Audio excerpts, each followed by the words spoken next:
मैं अब विदा होता हूँ मेरी दोस्त, मैं अब विदा होता हूँ। मैंने एक कविता लिखनी चाहिए थी जिसे तू सारी उम्र पढ़ती रह सके। उस कविता में महकते हुए धनिये का जिक्र होना था, ईखों की सरसराहट का जिक्र होना था और सरसों की नाजुक शोखी का जिक्र होना था। उस कविता में पेड़ों से टपकती धुंध और बाल्टी में दूहे दूध पर गाती झागों का जिक्र होना था और जो भी शेष मैंने तेरे जिस्म में देखा उस सब कुछ का जिक्र होना था। उस कविता में मेरे हाथों के गट्ठों ने मुस्कुराना था, मेरी जांघों की मछलियों ने तैरना था और मेरी छाती के बालों के नर्म शाल में से सेंक की लपटें उठनी थी। उस कविता में तेरे लिए, मेरे लिए और ज़िंदगी के सारे रिश्तों के लिए बहुत कुछ होना था मेरी दोस्त।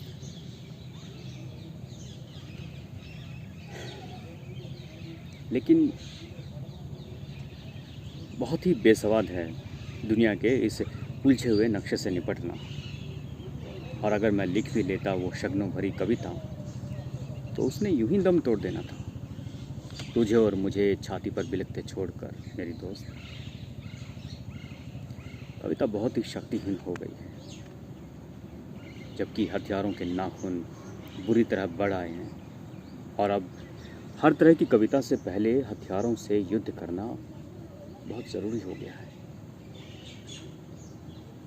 युद्ध में हर चीज़ को बड़ी आसानी से समझ लिया जाता है, अपना या दुश्मन का नाम लिखने की तरह।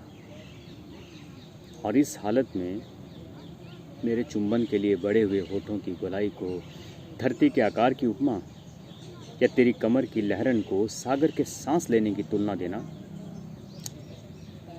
बहुत ही हास्यास्पद सा लगना था।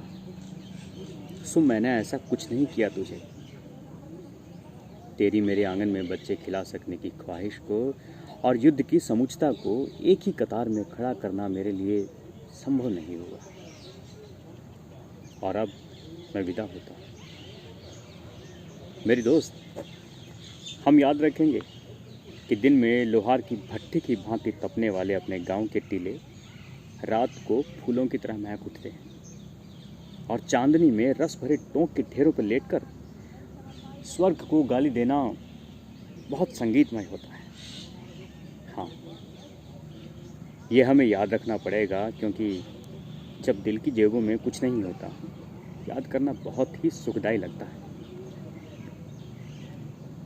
मैं इस विदाई की घड़ी धन्यवाद करना चाहता हूँ उन सब हसीन चीज़ों का जो हमारी मुलाकातों पर तंबू की तरह तनती रही, और उन आम जगहों का जो हमारे मिलने पर हसीन हो गई।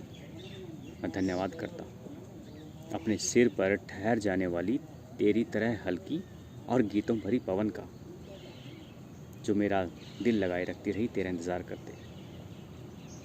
आड़ पर उगे हुए रेशमी घास का, जो तेरी रुमकती हुई चाल के आगे सदा बिछ बिछ गया। टिंडों में से झड़ी कपास का, जिन्होंने कभी कोई एतराज़ न किया और सदा मुस्कुराकर हमारे लिए सेज बन गई। ईख पर तैनात पिद्दियों का, जिन्होंने आने जाने वालों की खबर रखी। जवान हुए गेहूं का, जो हमें बैठे न सही लेटे हुए तो ढकता रहा। मैं धन्यवाद करता हूँ सरसों के छोटे छोटे फूलों का, जिन्होंने मुझे कई बार बख्शा अवसर पराग केसर तेरे बालों में से झाड़ने का। मैं मनुष्य बहुत कुछ छोटा छोटा जोड़कर बना, और उन सब चीज़ों के लिए जिन्होंने मुझे बिखर जाने से बचाए रखा, मेरे पास बहुत शुक्राना है। मैं धन्यवाद करना चाहता हूँ। प्यार करना बहुत ही सहज है, जैसे कि जुल्म को सहते हुए अपने आप को लड़ाई के लिए तैयार करना, या जैसे गुप्तावास में लगी हुई गोली का किसी झोपड़ी में पड़े रहकर जख्म भरने वाले दिन की कोई कल्पना करें।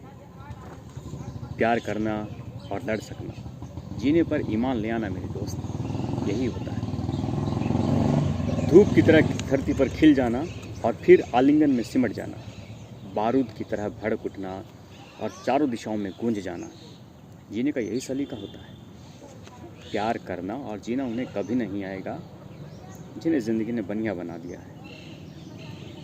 जिस्मों का रिश्ता समझ सकना, खुशी और नफ़रत में कभी लीक न खींचना, ज़िंदगी के फैले हुए आकार पर फिदा होना, सहम को चीर कर मिलना और विदा होना बहुत सूरम गति का काम होता है मेरे दोस्त। मैं अब विदा होता हूँ। तू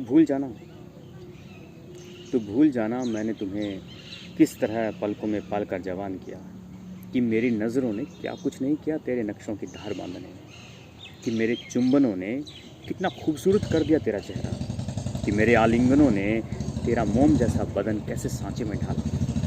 ये सभी कुछ भूल जाना मेरे दोस्त, सिवा इसके कि मुझे जीने की बहुत इच्छा थी, कि मैं गले तक ज़िंदगी में डूबना चाहता था। मेरे भी हिस्से का जी लेना मेरे दोस्त, मेरे भी हिस्से का जी लेना।